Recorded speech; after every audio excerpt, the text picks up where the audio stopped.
Hey guys, Fazzy back here. It is time for episode 11 of our Quebec Nordiques Draft to Glory franchise mode here in NHL 25. And let's just get right into it. I think this team hopefully can finally get back to the playoffs after just missing out last year. Come on guys. The coaching staff here remains exactly the same. Made no changes. I believe Jim Hiller and Bilesmont were there in the AHL. Scouts, I did bring in Scrimes there. He ended up replacing a retiring David Ayres, unfortunately. Other than that, no changes. And then looking at the lineup for this team, I don't think we really brought in anybody too new, with the exception of Ramsey, a former first-round pick, 13th overall sniper. Should hopefully be able to develop him into a pretty good player for us with that top 6 potential. Chevrier will also get his look on the second line. Defensively here, still looking extremely weak outside of Norman. I believe the only new defender there is Vlasic. He should be making his NHL debut. Oh, never mind. He actually did play last year, so is his sophomore season. In the net, we have our man, William Lassell. He is carrying this team to places it probably shouldn't be. 95 overall, already 25 years of age, so we have to win now. Deschamplain will be his backup, a former 5th rounder at 83 overall. We're going to give him the shot over Daigle. That just being because Daigle has had quite a bit of experience. 894 save, 407 goals against. I know it's not all on him, especially those earlier years, but we're going to change up the goalies and see what happens. Also, Lemaire is going to start in the AHL once again. Might call him up depending on how this team is performing. Maybe around the trade deadline, if he grows a little bit, we can call him up again to the NHL team. And then looking at the draft class here, let's see if there's anything that we can expect for help coming back. Grand Pierre forward, defender Jacques, so at 20. It's definitely doable. Would be nice to strengthen up the defense a bit, but definitely no elite players this year. Don't think we'd be contending for any at this point. The team is definitely going to be too good. But with that being said, let me go and start simming. I'll either catch up with you guys at around the trade deadline or at the end of the NHL regular season. Okay, so just past the NHL trade deadline, we sit 35, 30, and 4. We are 2 points back of a wildcard spot with the Toronto Maple Leafs.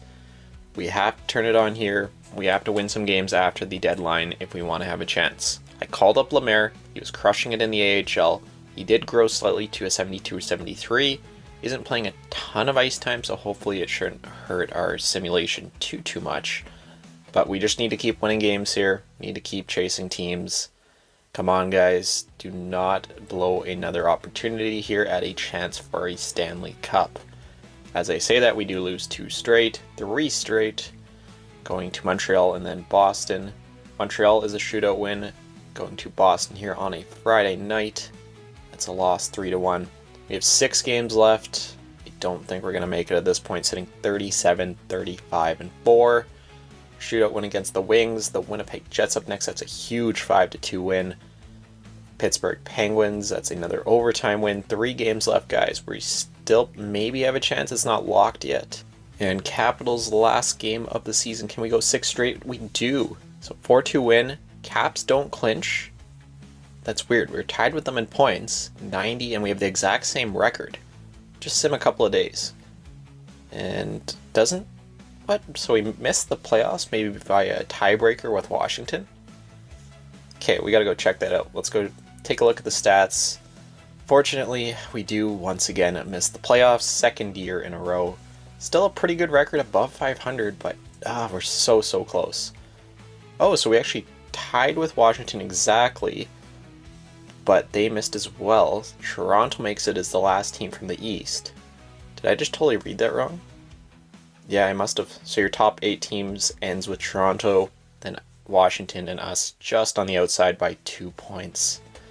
That is another frustrating one. This team is blowing chances here, and at some point some of these guys are going to start to fall off. Hopefully it's not too soon, but you never know. Caleb Desnoyers up at 27 years of age. Have to start winning with him now.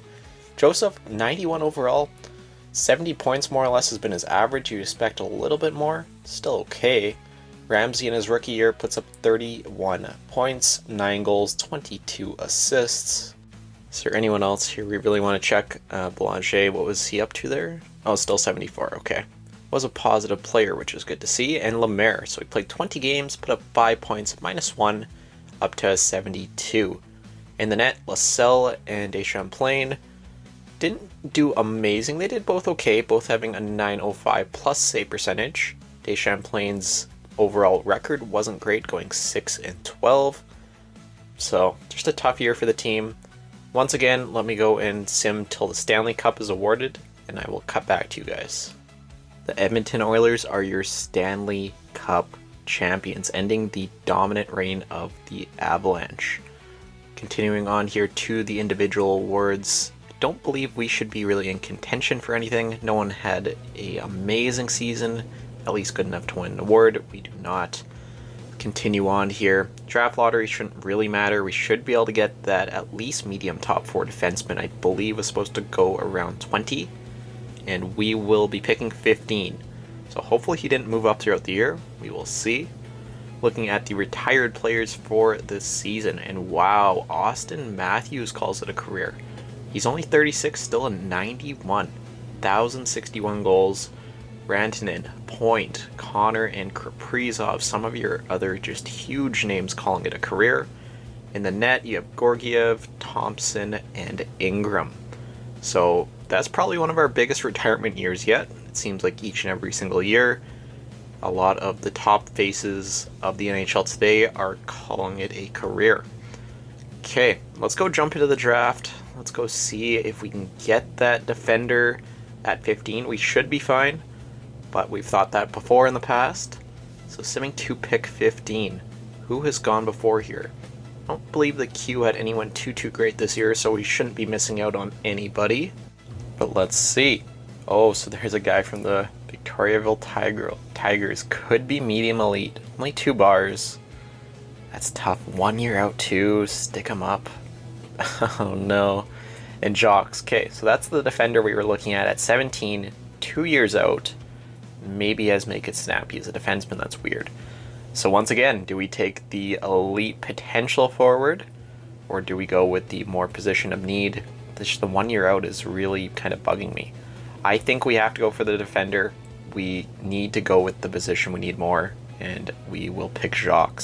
71 overall medium top 4 defender. Definitely a good pick for us.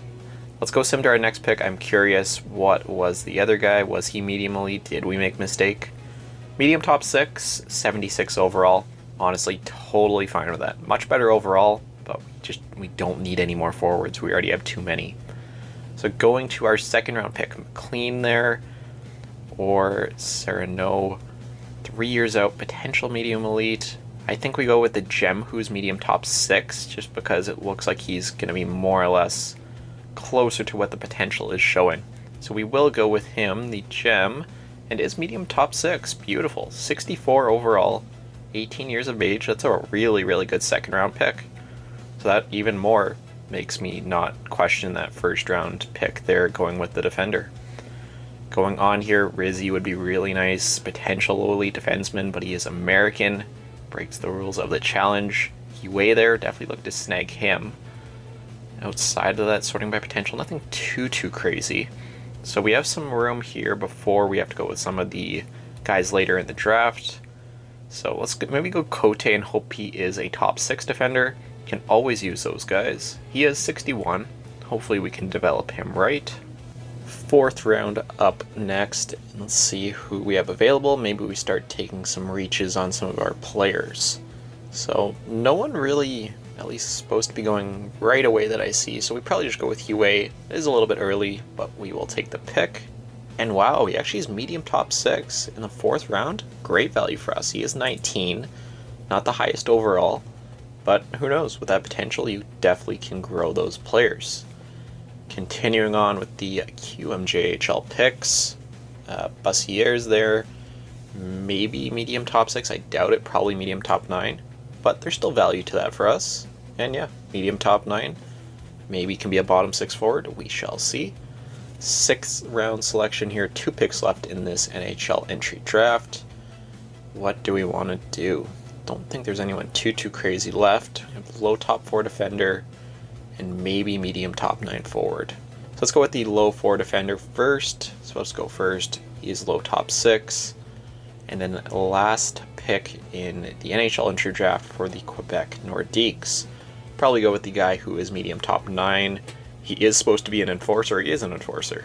Medium bottom 6 enforcer. Can maybe play with the other low elite enforcer we drafted a couple of years ago. But very, very strong draft. At least 3 guys there with potentials that hopefully can develop and play crucial roles on this team. But we shall see. I think overall, though, that is going to do it for today's video. Definitely another disappointing one. I'm starting to get pretty frustrated with this team myself. Hopefully, this team can finally turn a corner next year. We have some pieces coming up. If we add them all to the team, the right coaches on board, maybe we can finally start doing something. But that'll do it for this one. I will see you all in the next video.